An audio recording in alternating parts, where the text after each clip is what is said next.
So yes, good morning everyone. So I am your teacher, Dr. Prerna Chowdhury. So today we will going to learn about the new biology experiment. So aim for today's experiment is to collect the soil from at least two different sites and then study them for their water holding capacity. So these are the different materials required. We require to sample garden soil and the roadside soil, filter paper, weighing balance, petri dishes, water we require, funnels we require, and the two measuring cylinders we require. Fine. So this is our experimental setup design that we have to create, we have to design. So we have to take the two measuring cylinders and two glass funnels, fine, and we have to place our glass funnels into each of these measuring cylinders. This is the glass funnel A, this is the glass funnel B. Then we have to prepare a filter paper cone and then put inside these glass funnel, and then we have to take our sample. Our sample one is a garden soil. So we will put 100 gram of garden soil into this glass funnel, and then 100 gram of roadside soil into this glass funnel B. And then we have to pour 100 ml of water into each of these glass funnel. Fine. And then as soon as you pour the water into the glass funnel, your soil will become wet, and soon the water it drips out from this glass funnel. It gets collected in each of these measuring cylinders, and then we have to record the volume of these two, of the levels of these two, fine, which is there in these two measuring cylinders, fine. So one measuring cylinder, it is containing garden soil, sample 1, another containing sample 2, that is a roadside soil, and we have to record these two water levels, fine. So now let's do our experiment, fine. So here you can see these are the two different samples that I have taken. This is the sample 1, that is the garden soil. This is the sample 2, that is the roadside soil, fine. So this is our experimental setup that I have already created, fine.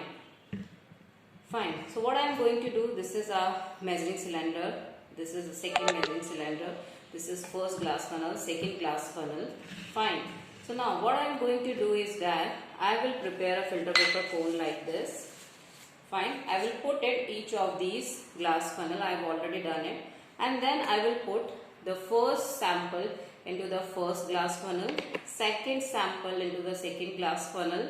I have already put in, here you can see I have already put in, fine. Here you can see I have already put in. Then in the last, what I am going to do, these are the 100 ml water, fine, 100 ml water I am going to pour in each of these. Again 100 ml glass funnel B, fine. And then I have to record the level. I have to record the level of the water which is drained out, and which is collected in each of these measuring cylinder, fine. So this is my A, sample 1, and this is my sample 2, fine. So as you can see here, the amount of water collected in the measuring cylinder A, which is containing the sample first, that is the garden soil, the amount of water is less. It's only and only 40 ml. It's written in the table, it's only 40 ml. And in the second measuring cylinder, here you can see the water which is accumulated or collected is 70 ml.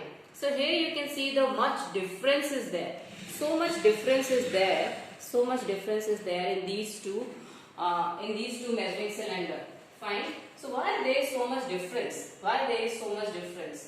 Fine. So we will conclude it later. First we will fill our readings into this table. Fine.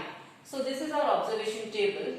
This observation table containing two sample, garden soil, roadside soil, 100 gram we have taken, 100 ml water we have poured, and then the volume of the water which is collected is in case of garden soil, it is a 40 ml, in case of roadside soil is a 70 ml, and then we have to find out the volume of the water retained. It's Y minus Z. So it comes out to be 60 ml and 30 ml respectively. And then finally we have to calculate the water holding capacity of the soil by putting into this formula, and it comes to be 60% for garden soil and 30% for the roadside soil. Why? So our conclusion is that a garden soil has more water holding capacity as compared to that of the roadside soil. Why? The reason is that because the roadside soil, it has large quantities of sand, silt and clay. That's why its water holding capacity is less, and the garden soil, it has more water holding capacity. So that's why, so this experiment clearly shows garden soil has more water holding capacity as compared to the roadside soil. Thank you very much. It's a very easy experiment. You can perform it. Thank you.